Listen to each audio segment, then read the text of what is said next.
Hola, hola, ¿cómo están? Bienvenidos una vez más a Lecciones Lectoras. Y bueno, ya sabemos que abril es un mes bastante especial para todos los lectores. Y más si te gusta estar en este mundillo de libros, buscando recomendaciones, Descuentos. viendo reseñas por YouTube o haciendo seguimiento. Personas que recomiendan libros a través de las redes sociales como Instagram, como TikTok y todas las diferentes redes sociales por donde uno vaya ahí buscando. Y obviamente no podemos dejar de hablar sobre el 23 de abril, que es el día del libro, ¿no? Donde la comunidad lectora celebra una de las fechas más bonitas del calendario, aparte de tener bastantes descuentos, ¿no? Donde todo el mundo trata de buscar las diferentes ferias. En el caso de Perú no hay una feria como tal, en otros países sí, pero lo que se tiene son las noches de las librerías, ¿no? Uh-huh. Así que vamos a hablar un poco de ello. Ya saben, mi nombre es Carol, de Leer con Carol. Yo soy Magda, de la Biblioteca Escondida. Yo soy Liz, de Lectores Anónimos. Y bueno, un poco como para entrar a detalle, se dice que esta fecha se celebra en sí porque coincide, ¿no?, con tres autores, Miguel de Cervantes, William Shakespeare y el Inca Garcilaso de la Vega, de su fallecimiento de ellos. Entonces la UNESCO poner este día como el Día Mundial del Libro y del Derecho de Autor, ¿no?, justamente para celebrar estas historias, a los autores, las bibliotecas y a todas las personas que les gusta leer, ¿no? Entonces hoy en día yo creo que la importancia de leer y de los libros pues es una gran herramienta. Los libros muchas veces han sido vetados en diferentes tipos de autocracias porque los libros ayudan a ir a un mundo más allá. No necesariamente voy a afirmar y decir que las personas que leen son más inteligentes o no, porque no necesariamente se puede decir así desde diferentes perspectivas, porque hay muchas personas que leen mucho y cometen cosas no muy agradables. O hablando de las propias autocracias, también me imagino que depende del contenido, ¿no? Pero en muchas autocracias no desean que se tenga esta libertad de educación o de leer como tal, ¿no? Y entrando un poco más a detalle con respecto al Día del Libro con nuestras invitadas, creo yo que es ideal como que hablar un poco de nuestras experiencias, ¿no? ¿Cuáles son los libros que las han marcado a ustedes? No sé quién quiere ahí empezar, Magda o Liz, Yangenpo, o cómo le hacemos. Le paso a la invitada, que es Liz, por favor. Yo creo que el libro que más me marcó podría ser, no propiamente un libro, sino un cuento, que fue el primero que leí, que fue un cuento infantil. Fue de Goik, de Bryce Echenique. Y lo que pasa es que surgió el tema de que yo soy, bueno, cuando era niña, yo era la loca de los perros y nunca me dejaban tener perro. Entonces, todo lo que tuviera un perro a mí me llamaba la atención. Y siempre ha habido una conexión ahí entre los perros y yo. Y yo fui pues a esta librería y encuentro este cuentito, era una niña, y encuentro este cuentito de Bryce Echenique, Goik, que habla de la historia de un perrito y su amo desde la perspectiva del perro. Y el perro pues no entiende que su amo es su amo, le dice primo. Ese es un cuento muy bonito, yo lo recomiendo como primera lectura para cualquier niño que quiera empezar a leer. Y siguiendo con el tema de los perros, luego, cuando ya fui un poquito mayor, nuevamente me jaló el ojo otro título que tenía el nombre, que tenía perros. Pero ya ese fue, si le pusieron un meme, fue el Mister Increíble Calaverita, porque era Los Perros Hambrientos. Y era muy crudo para la edad para la que yo lo leí, pero me atrapó y me dejó un sentimiento de tristeza y de nostalgia, de tristeza, de nostalgia, me conmovió, pero yo creo que fue muy importante para mí porque lo que yo creo principalmente que hace que un libro te marque es que te haga sentir algo. Y ese libro, el libro de Ciro Alegría de los perros hambrientos, me hizo sentir mucho. Y a partir de ahí quise leer más, aunque sea para estar triste. Pero es genial cuando una historia te lleva a otra, ¿no? Y sigues y sigues y sigues. Creo que una vez que haces tu conexión con los libros, ya no puedes parar. O sea, puede que cambie, puede que te mantengas en el mismo género o diversifiques, pero ya no puedes parar. Siempre tú mismo vas a sentir que necesitas cada vez más. En mi caso, yo leía bastante porque mi papá era fan de traerme libros a la casa cuando era chiquita. Entonces recuerdo mis colecciones de cuentos que fueron muy importantes para mí, para mi perspectiva. La enciclopedia Encarta también de alguna forma fue mi acercamiento a las mitologías del mundo. Gracias a la Encarta es que conozco muchos mitos de la mitología griega, porque quien no conoce la Encarta, esta era una enciclopedia que venía en un CD. Y, o sea, si tú veías, decía, la mitología griega está compuesta por estos dioses y todos, y los dioses están como que tenían un hipervínculo que te llevaba a su historia. Y cada personaje que aparecía tenía su historia propia, entonces era como un sinfín de historias que aparecían y aparecían, y a mí me fascinaba eso, que tenía tanto por investigar. Tuve un tiempo de que ya los libros ya no me interesaron, que fue creo que entre mis 7 y 11 años. Fue los momentos menos lectores de mi vida. Así, estaba más interesada en jugar. Hasta que me reencuentro con la lectura gracias a Harry Potter. Fue mi regreso, mi ya no retorno al ser no lectora, ¿no? Sin los libros de Harry Potter no hubiera vuelto a leer. Fue tan la conmoción que me causó el world building que hizo el autor en ese momento. Fue tan enganchante que una vez, a pesar de que todavía no habían salido los otros libros, yo necesitaba leer más cosas de otros autores. Se generó en mí una adicción. Es más, esa fue la temporada en que, como joven que era, podía leer hasta las 2 de la mañana, pues, ¿no? Y estar fresquita el día siguiente para un día de colegio. Ahora hago eso y me muero. Mi mamá preocupada, por 3 días no salí por terminarme todo Crepúsculo cuando era adolescente. 3 días encerrada en mi cuarto, oliendo a chitos. Igualita que la prota. Esperando a Eduardo. Pero pasa, o sea, realmente genera una necesidad de estar ahí. Y luego ya empieza a diversificar, que es lo que pasó conmigo, que ya empecé a salir de mi zona de confort y empecé a buscar otras cosas, ¿no? Otras historias que... Yo me acuerdo que cuando era más joven, a eso de los 20, 21, siempre decía que no me gustaban los libros de vivencias. O sea, que sean de la vida real. No me gustaba leerlos porque prefería yo la fantasía, así, ¿no? Tipo lo de Harry Potter. Pero ahora, a mis más de 30 y pico, o sea, exploro los libros que estoy leyendo y todos son de vivencias, todos reflejan la realidad, son memorias o están basados en casos de la vida real, ¿no? O sea, realmente tú como lector evolucionas conforme sigues explorando. Es un mundo infinito de posibilidades. Bueno, en mi caso, de chica, pues por temas de colegio sí he leído bastantes libros, pero no, se podría decir que no eran por decisión propia.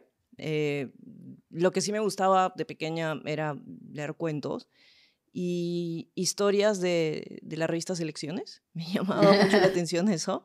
Mi papá compraba Selecciones, entonces me gustaba leer, pero se podría decir que por decisión propia y de manera pirata, mientras iba a estudiar, me enganché, o sea, con un libro que me enganché y que todavía no había salido la película, pero me llamó la atención verlo ahí tirado en un paradero en la San Marcos entre Universitaria y Venezuela, cuando vendían ahí, los vendedores ponían su plástico, ¿no?, encima de la tierra y ponían un montón de libros piratas como tal, ¿no? De ahí salieron mis libros de Harry Potter. Entonces, obviamente, pues a mí lo que lo que me enganchó fue El Señor de los Anillos, ¿no? Y fue un libro para mí que me recontraenganché, porque era un mundo de fantasía, y lo que me encantaba del Señor de los Anillos era esa capacidad de Tolkien de describir las cosas y cómo yo construía esos mundos en mi cabeza, ¿no?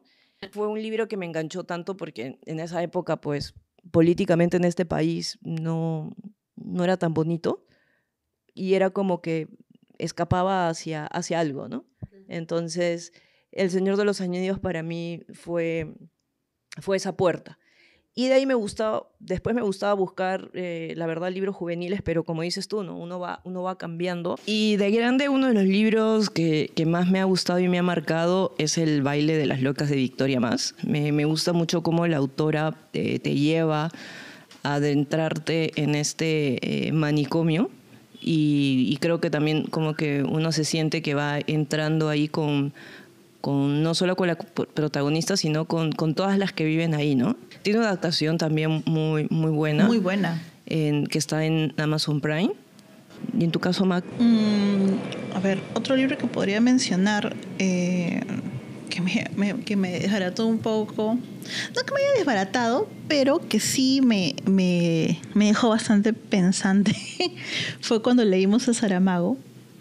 Cuando leímos el Evangelio según Jesucristo, que fue polémico. Bueno, por este libro al autor lo excomulgaron, esa era la palabra, lo excomulgaron, pero nos da un contexto, o sea, nos muestra un Jesús humano que también tiene deseos y que le toca de alguna forma aceptar su destino como mártir de la humanidad, ¿no? Pero viendo muchas cosas detrás, analizando mucho más el mito cristiano de Jesús. Es que a mí ese libro como que sí me trastocó varias cosas, ¿no? Me gustó mucho, y Saramago es definitivamente uno de mis escritores favoritos, porque después agarramos el libro de Ensayo sobre la ceguera. Uh-huh. O sea, magistral. Qué tremendo autor, y creo que ese tipo de libros... Ese libro a mí me hizo dar hasta náuseas. Es un libro así, porque lo peor de todo es que se siente fantasía, pero a la vez, si pasara algo, de verdad yo creo que seguiría igual, ¿no? Pero la época de COVID nos enseñó mucho de las cosas que se veían en Ensayo de la ceguera. Ensayo de la ceguera lo leí antes del COVID, entonces en ese momento todo era fantasía hasta que llega el COVID y ya las cosas se vuelven un poco más real, ¿no? Gente peleándose por los balones de oxígeno, traficando con el papel higiénico, las botellas de alcohol a 500 soles, vendiendo camas prácticamente, ¿no? O sea, jugando con la vida de la gente. O sea, asqueroso, terrible, tan terrible como el libro mismo, ¿no? Creo que esas son las lecturas que a mí como que me han orillado a buscar más de ese tipo, ¿no? Cosas que me den pinceladas de un mundo posible, por ejemplo, ¿no? Creo que conversábamos antes como el cuento de la criada, por ejemplo, también, ¿no? Ahí. Claro, el cuento de la criada, que como les estaba diciendo, para mí fue una historia muy difícil de leer, porque me hacía sentir auténticamente mal. Yo sentía que la presa era yo. Sí, no, Margaret Atwood tiene igual. Ese es otro de los libros que me hizo sentir náuseas. La gente dirá, ¿pero por qué? ¿Por qué Carol siente náuseas? Es por las sensaciones viscerales, ¿no? O sea, exacto. Sí. Porque te logra meter dentro de la piel de Fred, o sea, claro. Porque uno puede decir un libro, puede sentir náuseas por un libro que habla de cochinadas, por ejemplo, ¿no? Están cortando gente, o dicen, no, en este caso no. En este libro no hay nada de eso, solamente nos están presentando a una persona que está o sea, que no tiene ni siquiera la forma de autoeliminarse, porque ni siquiera eso le es permitido. Claro. Está cautiva en todas las formas posibles. Yo creo que también los libros, cualquier libro del Marqués de Sade, son libros que son muy incómodos de leer. ¿Cuál lo leímos nosotros? Nosotros leímos, sí, Juliet. Juliet, ¿no? Sí. Nosotros hemos leído Juliet en el club. Son muy incómodos de leer para mí, o sea, son libros que he necesitado como que ayuda para poder terminar, y muchos de ellos no los terminé, Por ejemplo, en 120 días de Sodoma no lo terminé. Me sentí muy mal, me sentí asqueada. Y yo he leído libros incómodos, pero ese libro estaba escrito de una forma en la que no me sentí... Yo creo que hasta me sentí vulnerada leyendo esto. Y puede, ¿no? ¿Y qué otros libros a ustedes les han hecho sentir, cuestionarse, ¿no? Más que sentirse incómodas, piensan que hay algún libro que las haya hecho cuestionar de algún tema que ustedes daban por sentado, pero que leyeron ese libro y que tal vez leyéndolo, bueno, no terminaron de dar por sentado el tema, pero tal vez a la hora de debatirlo en el club como que les cambió la perspectiva de algo? Las malas de Camila Sosa. Las malas. Yo también iba a decir lo mismo, sí. Las malas también. Las malas a mí me volteó el mundo. Porque fue un libro muy complementario. Para mí fue un libro completo en sí, pero un libro muy revelador. Porque yo ciertamente había leído una o varias historias sobre el tema del travestismo, de ser trans, ¿no? O exactamente, de ser trans también, de las diferentes orientaciones sexuales. Hay muchos escritos, pero hay pocos que se cuenten desde la perspectiva de una persona que es en efecto transgénero, que haya tenido esa vivencia, ¿no? Por lo general tenemos los libros que vienen de parte de la imaginación de un escritor que se junta con una persona que trabaja de eso o que conversa. Que lo entrevista, más no pasa la experiencia. Pero no pasa la vida de esta persona. Por ejemplo, en el caso de Salón de Belleza de Mario Bellatín, que no es propiamente un libro, sino es un cuento. Él en este cuento él habla acerca de un transexual que tiene su salón de belleza y que adquiere como que unas peceras, ¿no? Y la historia va avanzando según cómo él, que vive en Lima, en un momento en que la homosexualidad pues es tan tabú, la transexualidad es tabú, el travestismo es tabú, donde la normativa a veces era que cuando eres eso, pues sí o sí te sales a trabajar de noche, si es que se entiende. Como poco a poco este salón de belleza que él abre con dos amigos más se va convirtiendo en un moridero, en un sitio donde la gente como él se va a morir porque no los reciben en ningún hospital, porque se da a entender que todos están contagiados pues con VIH. Exactamente. Se da a entender que todos están que la gente se está empezando a contagiar, que está empezando a surgir pues este virus, nadie los recibe y él decide que este salón de belleza, por la parte de atrás y en el segundo piso me parece también, lo vuelve un moridero. Y habla de la historia de él, la historia de sus amigos, de cómo fue para él, por ejemplo, el lidiar por primera vez con la enfermedad, porque al amigo de un amigo lo encuentran tirado como que abajo de un puente, me parece, porque no lo querían recibir en ningún lado. Entonces ellos lo llevan y al principio tienen esta negación ante la enfermedad, ¿no? Y pagan tratamientos, pagan medicinas, pagan muchas cosas y al final pues nada, le vence al VIH, que ya para ese momento era SIDA. Entonces, como él se da cuenta de que para que las personas como él tengan un sitio donde poder morir al menos y no mueran en la calle, él decide abrir este sitio y poco a poco este sitio se va comiendo la belleza del salón de belleza, ¿no? Y habla acerca de sus vivencias, de cómo entró en este mundo, de cómo comenzó y todo eso. Eso es un muy buen cuento. Sin embargo, no está contado por una persona que propiamente esté en este mundo, como Las malas de Camila Sosa, que ella ha estado en este mundo, ha visto lo bonito, lo feo y lo más feo, y digamos que el libro está escrito tan bellamente que a pesar de que describe cosas pues, prácticamente inenarrables a veces, igual se encuentra mucha belleza dentro del libro y a mí me asombró mucho, me conmovió mucho el libro y yo diría que eso me hizo cambiar totalmente mi perspectiva también de las personas que son transgénero y sobre las opciones que realmente tienen, ¿no? las opciones que la sociedad les está dejando para que puedan desarrollarse en su vida.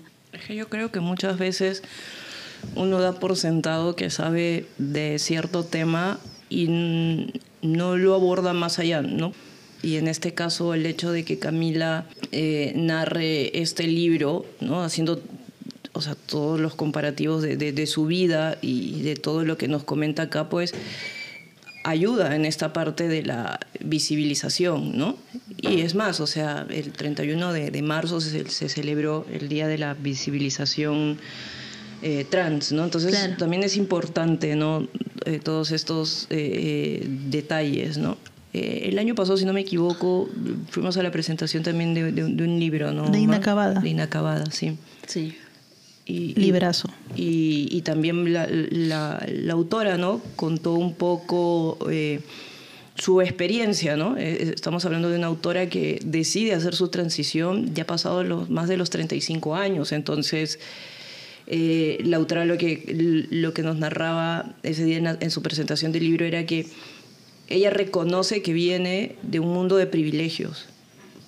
Porque ha tenido educación, una familia, entonces nunca le faltó apoyo, ¿no? A diferencias, y si vas comparando pues versus la historia de Camila, ¿no? Claro. Entonces tienes como que extremos y que uno pues, o sea, asocia y dice, ¿no? Porque el típico tema de tal vez del trans es las personas que trabajan en este oficio bastante antiguo, ¿no? Del mundo, o de los peluqueros, claro, que están vestidos de mujeres, ¿no? Y lamentablemente en nuestro país, pues en la época de los años 80 y 90, pues ver estas burlas en programas cómicos, ¿no? De los hombres vistiéndose de mujeres y esas burlas constantes, pero no se ve cómo se hace mella a las personas trans, ¿no? Entonces, a mí también el libro de las malas pues me cambió esta perspectiva, ¿no? Y en tu caso, Magda, ¿qué libro tienes tú? Voy a mencionar un libro que en sí me abrió una luz sobre algo que yo no estaba tan segura, que es este libro de Paula, de Isabel Allende. Isabel Allende en Paula, si bien es cierto, es un libro que le dedica a su hija que fallece de porfiria. También ahí nos hablas un poco sobre su juventud, la historia de su familia y su historia desde su infancia hasta que tiene a Paula, ¿no? Y aquí recuerdo que este fue un libro que leímos antes de que Insurgentes fuese un club de lectura abierto a todo público. Estábamos solamente los 6 y yo llegué a una escena y ya no pude seguir el libro. Y fue la escena donde ella habla sobre un encuentro que ella tiene de niña con un pescador, donde hay una escena de violencia en contra de ella, ¿no? Pero de que en cómo ella lo trata, cómo ella ve ese tema de no saber qué es lo que le ha pasado, no poder identificar que realmente ha habido un abuso. Ella se siente mal, pero no sabe ponerle un nombre a esas cosas, ¿no? Claro. Y creo que eso fue como un abrir de ojos y una señal de oye, esto pasa, esto tal vez algo que te ha pasado cuando has sido más joven, de alguna forma ya no lo ves con los mismos ojos cuando llegas a un libro que te muestra esto, ¿no? Te muestra una escena así. Entonces recuerdo haber conversado con los chicos y haberme trabado así totalmente con el libro hasta que después ya lo pude terminar. Pero fue, para mí sí, en medio de los libros fue uno de los como que detonantes en el sentido de que te mostraba de que tu visión de niño no es... a veces estás como ciego ante ciertas cosas porque no te hablan de ellas, ¿no? Y eso fue como para una señal alerta. O sea, definitivamente ahora que soy mamá, sé que tengo que ser mucho más abierta con mis hijos para que entiendan ciertas cosas y sepan identificar qué es cosas que les pueden pasar y qué es lo que tienen que avisar, que no se pueden callar, que los secretos entre un adulto y un niño no existen, que siempre tienen que decir las cosas de frente. Entonces, para mí ese libro significa bastante. Paula, para mí, creo que Isabel fue muy valiente al contar una escena, a poner una escena así, en el año en que se publica Paula. O sea, es una escena fuerte, sin nada de morbosidad, para nada, pero que es poderosa y sirve para que otras personas lo lean y vean, ¿no? Oye, esto le pasó, eso me pasó, le pasó a mi amiga, le pasó a mi mamá, ¿no? Como que entendiendo, esto pasa, esto no es normal, esto pasa. Sí. Y de ahí un cuentito que leí este año, no, el año pasado, que me desmoronó porque fue muy fuerte de leer.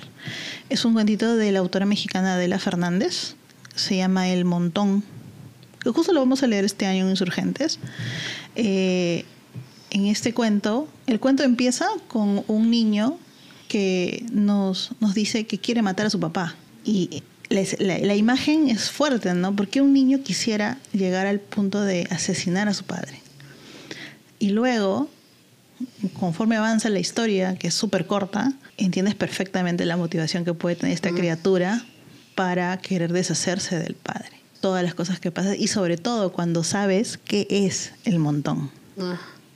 Es muy, muy crudo, muy bien escrito, y de verdad que sí te incomoda, es incómodo de leer, y es más incómodo todavía porque sabes que esto es real, eso pasa, que esas creo que son las lecturas que marcan. Sí, bueno, hay todo tipo, ¿no?, de lecturas que marcan, ¿no? Y en este caso, bueno, creo que el tema de los espacios como los clubes de lecturas, ¿no? En el caso de... Se ha visto, bueno, tanto en Insurgentes como en Matercadia, ¿no? Donde muchas veces las aportaciones de debatir los libros en grupo te ayudan como a entrar a un mayor análisis o a profundizar, ¿no? En muchos de los casos han habido debates donde muchas personas que se han sentido en un ambiente seguro han sabido expresar, ¿no? Las cosas que les han podido pasar, ¿no? Por eso siempre, o sea, era lo que decíamos, ¿no? Es bueno que se tengan visibilidades de diferentes tipos de tema, ¿no? Es una de las cosas que creo yo que los libros a veces nos mueven de nuestros estatus quo, ¿no? Y otra pregunta que les quería un poco hacerles a ustedes, ¿no? Es, en este mundo que estamos viviendo hoy en día, ¿no? Y donde estamos atiborrados de lo que es la parte tan tecnológica, de que tenemos las redes sociales, ¿cómo ustedes combinan el hecho de las redes sociales con las lecturas, ¿no?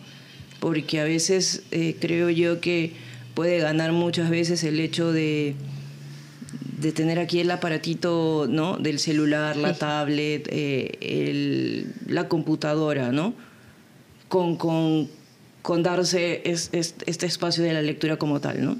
Yo creo que es más que nada la formación del hábito, ¿no? Tener un horario o también saber, en mi caso, saber identificar cuándo tengo ganas de leer y no forzarme. O sea, en mi caso yo forjé el hábito desde que soy niña. Yo en mi casa soy la única que leo desde que soy niña.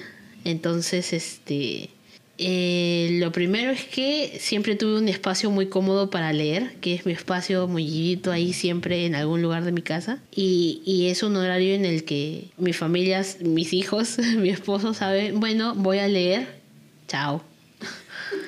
Y saben que yo no existo en ese momento porque sí, yo reniego mucho cuando a mí me interrumpen cuando estoy leyendo, porque a veces dependiendo del libro que estoy leyendo, estoy conmovida y estoy con todo el feeling ahí en el corazón y no sé, llega mi hijo que quiere que le abra un Doritos o algo así, entonces mata el feeling. Oye, mamá, ¿tienes papel higiénico? Sí. Papel higiénico. Y, o sea, principalmente es eso, ¿no?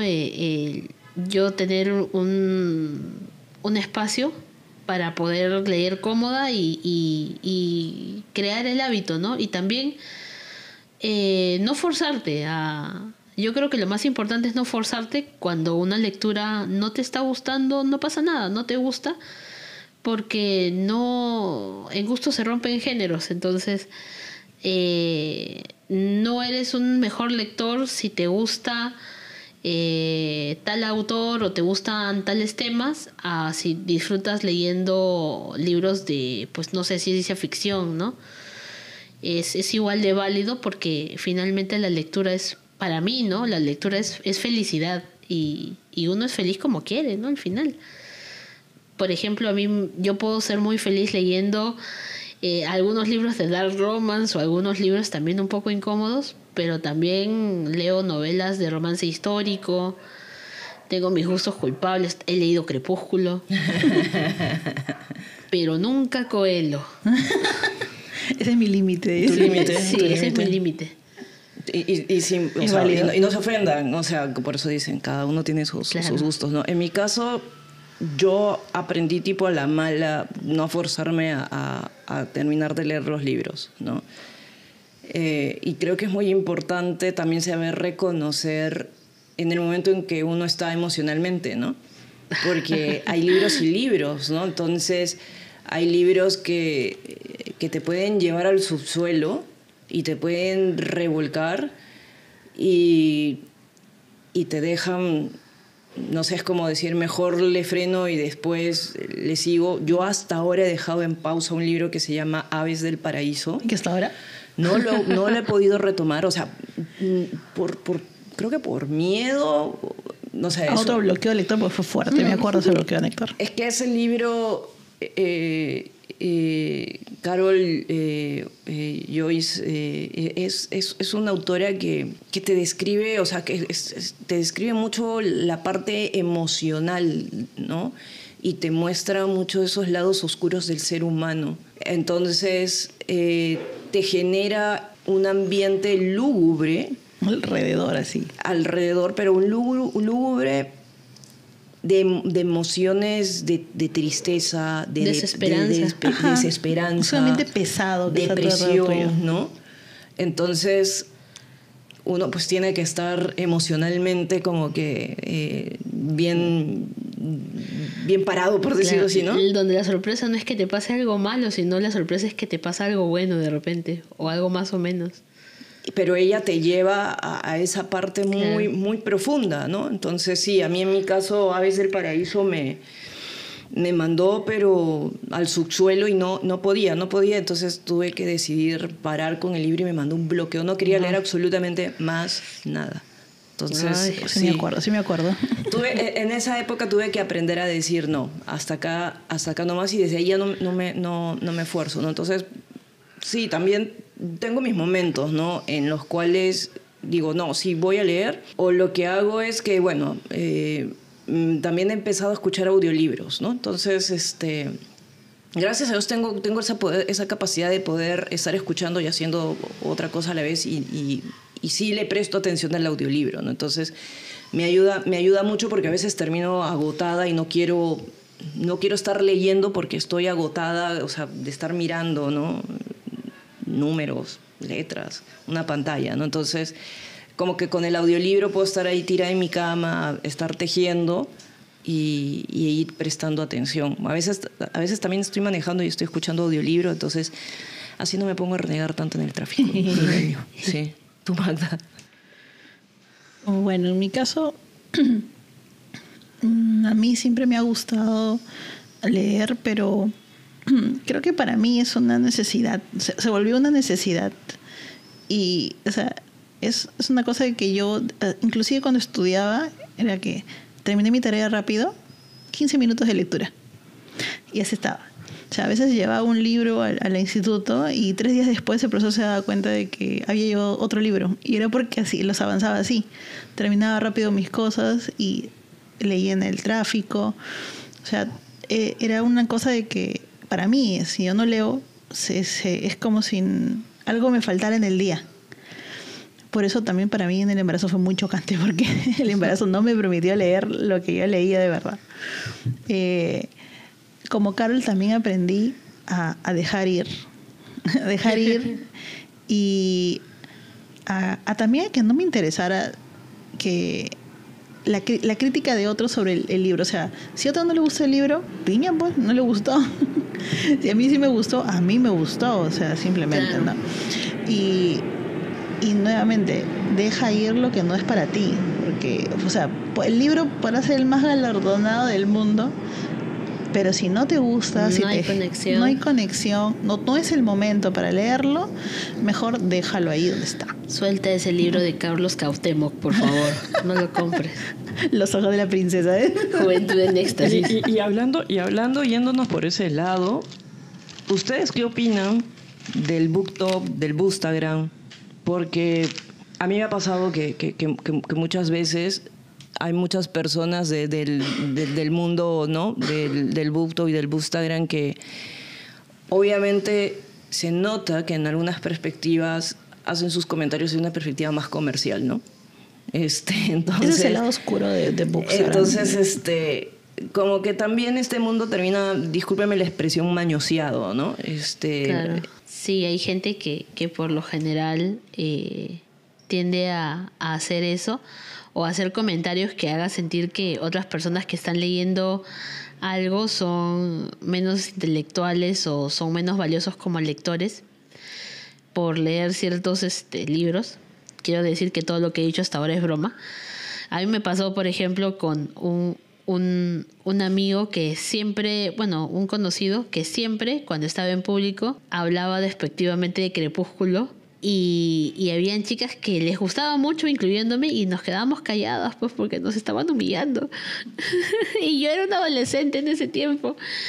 Y yo creo que para gustos hay de todo. Y todo es igualmente disfrutable también. Por ejemplo, tengo amigas, si me están escuchando, hola chicas, que les gustan mucho solo los libros que tengan final feliz porque tienen un corazón muy bonito y les da mucha pena cuando son libros muy crudos y no pueden, entonces leen romances así bonitos, rosas, pero que no necesariamente carecen de problemas. Yo me sorprendí mucho porque, por ejemplo, a veces tienes este prejuicio, ¿no? De que este libro es una novela romántica histórica, pero dentro del libro se ve una temática de fondo que yo no me esperaba. Por ejemplo, gracias a ellas conocí un título que se llama La locura de Ian Mackenzie. Buenazo el libro. ¿Ya? Que es un libro de romance histórico, pero desde el punto de vista de una persona neurodivergente, porque Ian Mackenzie tiene autismo. Solamente que en ese tiempo pues no se sabía ese nombre, ¿no? Y a mí me tocó personalmente el libro, o sea, me tocó una fibra sensible de mi ser porque es mi hijo. Entonces, y yo con ese libro viví, sufrí, lloré, reí, la pasé demasiado bien. Porque finalmente ese es el objetivo también de la lectura, que sientas, ¿no? Que te conmuevas, que reniegues, que te sientas mal, ¿no? Que sientas desesperanza incluso también a veces. Por ejemplo, con el cuento de La casa de Asterión, que es mi cuento favorito, hasta ahorita es mi cuento favorito, que es el punto de vista del Minotauro, que está dentro de la casa y cómo él literalmente está en su momento más esquizofrénico porque él tiene su propia concepción de la realidad, en la que él nos está salvando a nosotros, en la que él es un héroe, en la que él es un personaje regio y noble porque su mamá es una reina, entonces él es un príncipe, es de la realeza. El rey Pasífae. Y claro, pues la reina Pasífae, que es su mamá, que lo encierran y que él pues también tiene ganas de ser liberado, ¿no? Así como él libera, de ser liberado, porque finalmente tampoco es feliz, está encerrado. Exacto. Y es como un retelling, pues, claro, es un retelling, pero a mí cuando yo lo leí por primera vez, que fue recién en la universidad, para mí fue un en mi cabeza. Y a partir de ahí pues me gustaron otros cuentos de Borges y a partir de ahí también fui leyendo. También he tenido mis periodos de oscuridad de lectura donde no leía nada y me salvaron los fanfics. ¿Verdad? Sí. Donde escribí Fanfiction.net, y leí gracias. los fanfics más puercos y enfermos que puedas imaginarte. Para nosotros fanfiction.net era el Wattpad de la época. Sí, el Wattpad de la época. Y incluso habían foros que no eran fanfics, que eran más del underworld, donde habían unos fanfics que yo decía, señora, cálmese. ¿Qué está pasando aquí? Sí. Sí. En internet las cosas se ponen salvajes. ¿Y tú, Magda, o sea, destacas el tema de BookTok y Bookstagram? ¿Te ha ayudado a amar más los libros o en algunos casos a banalizarlos? ¿O va a depender de tipo de cuentas? No Va sé. a depender. O sea, en mi caso yo siento que el mundo de Instagram sí tiene su lado oscuro, en el sentido de que la industria ha aprovechado a estos influencers, ¿no?, para comercializar lo que ellos quieren, ¿no? Entonces tú llegas a Instagram y de la nada te empiezan a salir el mismo libro en como 30 cuentas, porque cierta editorial me ha mandado este libro, ¿me entiendes? Entonces, y todo el mundo habla de lo mismo, ¿no?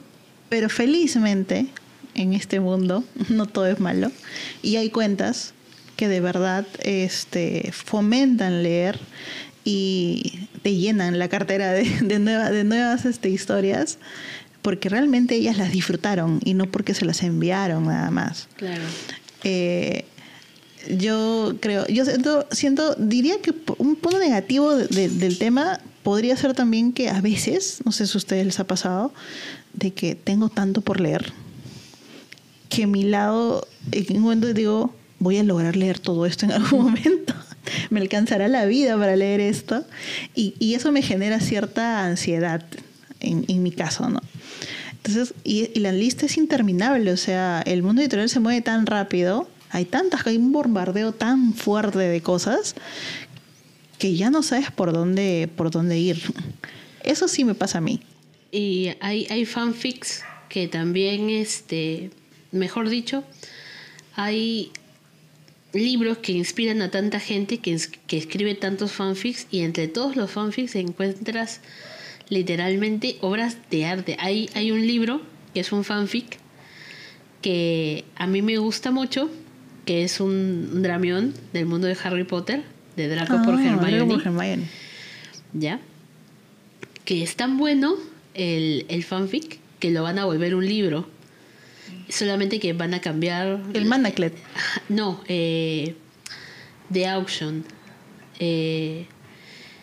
Lo van a volver un libro de Julie Soto. Ah, no. Bueno, después también de lo loca que se ha vuelto también la autora JK, creo que mejor los fanfics van a evolucionar mejor que los de la propia autora. Es que ¿no? está tan bien escrito, está inspirado definitivamente en el mundo de Harry Potter, pero está tan bien construidos los personajes. Creo que ya tiene su propia esencia, ¿no? Sí, que tiene su propia alma el libro. Y es todo, a mí me encanta este libro, porque este libro tiene su propio mundo y son como 5 fanfics, pero ahorita van a adaptar uno de ellos al libro. Son como 5 fanfics en el mismo libro, y uno se llama La forma correcta de actuar, que es después de que ganan la guerra, pasa un año y Hermione decide testificar en el juicio de Draco Malfoy para hablar a favor de él, porque él finalmente no era propiamente un mortífago, ¿no? Y todo lo que pasa después, desde el punto de vista de ella, ¿no? Luego está Todo lo incorrecto, que es el mismo fanfic, pero desde el punto de vista de Draco. Y pues se sincera sobre que para mí es uno de los mejores fanfics que he leído en mi vida, porque muestra tan completo al personaje, con todos sus problemas, con todos sus traumas, con todo lo que tuvo que vivir en el periodo en el que Voldemort estaba en su casa, y todo lo que tuvo que hacer porque pues había una preferencia por Hermione, de la cual él tenía que cuidarla porque Voldemort podía leer mentes. Uh-huh. Y luego está The Auction, que es un fanfic en el mundo donde Harry Potter no ganó, Harry Potter murió y todo lo que pasa después de eso. Ay, qué chévere. No había escuchado de esa. Yo había visto de Manaclet por ahí, que es como una fusión entre el cuento de la criada y el mundo de Harry Potter. Pero que también sí creo que se va a volver libro, pero de ahí no había leído de otro. Manaclet es muy duro. La gente termina llorando después de leer eso. Es muy duro. Es muy parecido al cuento de la criada. Wow. Y preguntándoles un poco, ¿cuál es su lugar o momento favorito para leer? O sea, en mi caso, cualquier momento es bueno para leer. Desde que soy mamá, la madrugada, cuando están durmiendo mis hijos. Ay, okay. Yo también todo durmiendo. Hay silencio, nadie molesta y puedo llorar tranquila cuando me conmueve algo. Puedo hacer y no pasa nada y estoy en mi estudio leyendo y ya, comodísima, no pasa nada. Okay. Porque en el día no falta, pues, siempre la bulla de los niños. Los quiero mucho, hijos. Bueno, yo suelo leer en las noches antes de irme a dormir. A veces me gana un poco, así que solo leo un poquito, pero es lo que intento, ¿no? Sí. Yo tengo normalmente un libro que solamente leo de noche. Porque el problema para mí de elegir libros de noche es que si yo leo algo de terror de noche, tengo pesadillas. Y si leo algo muy fuerte, con una temática muy fuerte de noche, sueño con eso. Entonces, no me conviene. O sea, te sugestionas rápido. Exacto. Entonces, mis libros para de noche son súper confort, ¿no? Son tranquilitos.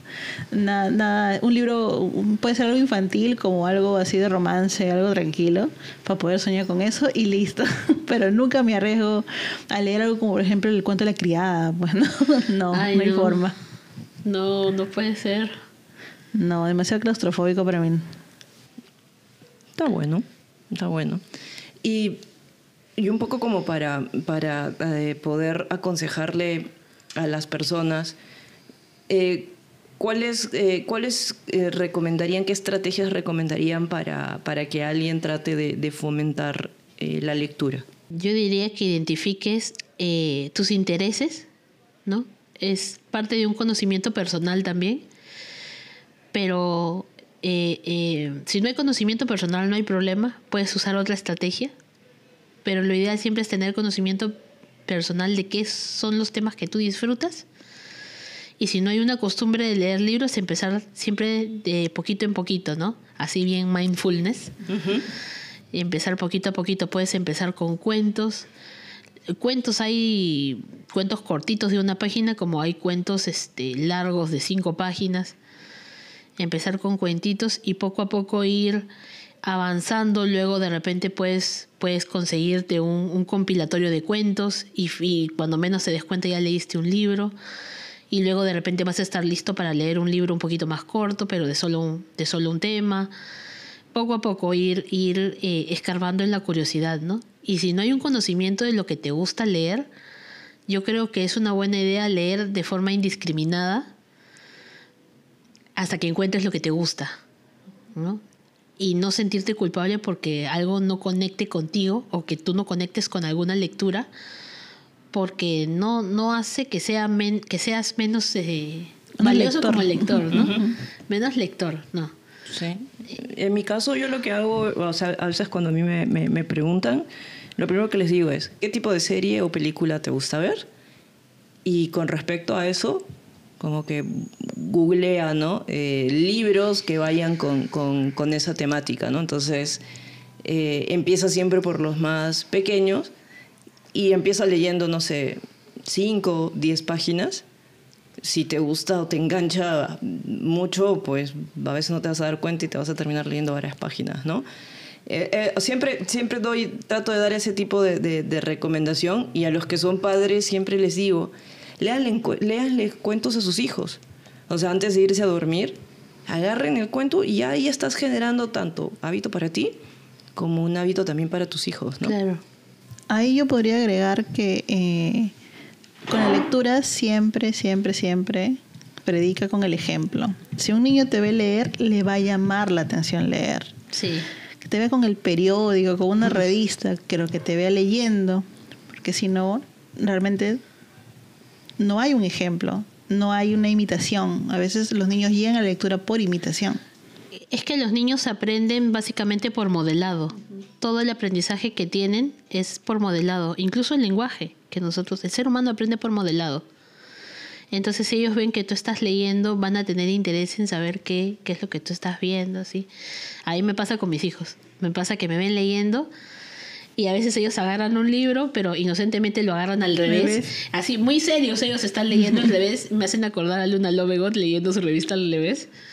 Pero sí, hacen eso ellos. Es parte del acercamiento a los libros. Recuerdo haber estado en una charla donde hablaban sobre cómo introducir a los niños a la lectura, y una de ellas era: deja que los niños exploren los libros. Los muerdan, los usen de juguete, los tiren por acá, los tiran por allá. Porque eso es parte de la exploración de un niño. Claro. El niño no lee, pero juega con el libro. Se acostumbra a tener un libro cerca. Entonces, ese es el perfecto comienzo para un niño lector. Hay libros que están hechos a pruebas de bebés. Ajá. Hay libros a pruebas de bebés. Claro, yo por ejemplo en mi biblioteca, que es bastante extensa, mi hija tiene su librero propio, que sabe que con esos libros le puede pegar stickers. Le digo, esos son tus libros, tú juega con los que están acá. Esos son de papá y mamá, todavía no son para ti, pero ya en algún momento lo será. Pero ahorita juega con estos. Entonces esos libros ella los agarra, los saca, los pone, y nos imita, ¿no? Nos imita. Otra cosa que puedo decirles es: no se rindan. El hábito del lector, como cualquier hábito, es algo que tienes que hacer con paciencia. No es que de la noche a la mañana vas a acá agarrar y tener el récord Guinness de lectura, lectura diaria, ¿no? O sea, sí. No, eso no va a pasar así. Y también entiende que cada persona tiene un gusto distinto que el tuyo. Claro.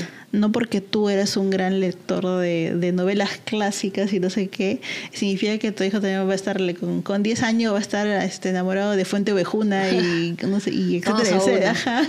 No, o sea, eso no siempre va a pasar así. Hay niños que sí les llama la atención, y hay otros que no. Entonces tienes que aprender a separar los gustos, tus gustos de los gustos de tus hijos. No van a ser los mismos. Claro.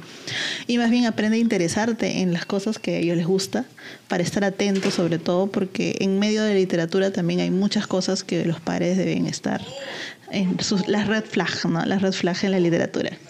Yo el año pasado estuve leyendo varios autores chinos, entre ellos a Ted Chiang, en su cuentario La historia de tu vida. Tienen varios cuentos que son del tema, que exploran muchos temas filosóficos. Pero hay un cuento en especial que me gustó mucho y que me hizo pensar durante semanas sobre el tema, que se llama ¿Te gusta lo que ves? Que explora el tema de la belleza y qué haríamos si pudiéramos suprimir la capacidad humana de ver la belleza, de buscar la belleza en otros. ¿Cómo serían nuestras interacciones si eso fuera posible? Y todo enmarcado en un experimento en un colegio donde acuden niños inclusive que han tenido un accidente y están desfigurados y cosas así, y cómo interactúan en esta sociedad sin la capacidad de ver la belleza. Es un cuento muy interesante y que da para bastante debate, que ahí les dejo la recomendación en sí, todo el cuentario, la verdad. Bueno, en mi caso yo recomiendo La mala costumbre, de Alana Portero. La mala costumbre es una novela autobiográfica que empieza a narrar la infancia y adolescencia de esta niña trans, que es la autora, que nace pues en un cuerpo en el cual no se siente identificada, y que bueno, está ambientada en la época de los 80 y 90 en Madrid. Y la historia pues te hace pasar atraviesa toda la parte del miedo, la disforia, la violencia, pero a la vez también te narra momentos de ternura, belleza y resistencia silenciosa. A mí me falta por terminar 10%, y la verdad que está muy bien estructurado la autora realmente por momentos suele ser hasta poética, ¿no? Entonces, es para que se apunten, hay otro libro escrito por una mujer trans y que obviamente pues nos da sus vivencias de primera mano. Yo recomendaría, voy a salirme un poquito y voy a recomendar novelas gráficas, empezando por Persepolis de Marjane Satrapi. Recientemente ha sacado otro libro que se llama Costuras, que es un compilatorio de las historias de las mujeres de su familia, propiamente solo de las mujeres de su familia y lo que ellas pasaron. ¿Bordados? Sí. ¿No era costuras? Bordados. Bordados, Dios. No, por ahí, más o menos. Entre costura y bordados, bueno. Está esa, está Persepolis.